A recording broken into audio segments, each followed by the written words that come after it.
Varun sir classes were very helpful in understanding the complicated problems. 1 week before exam, I started doing mock tests, and I think I gave 7 or 8 mock tests and everything. I think that's enough.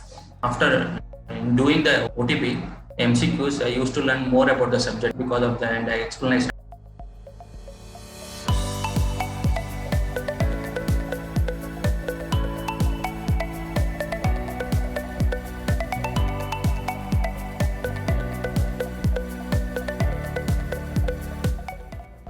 I am B. Tarun Kumar.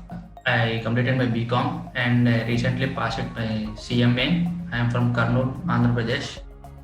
After completing my BCom, I wanted to get some professional qualification. Actually, my father searched for something like that, and he suggested me the US CMA.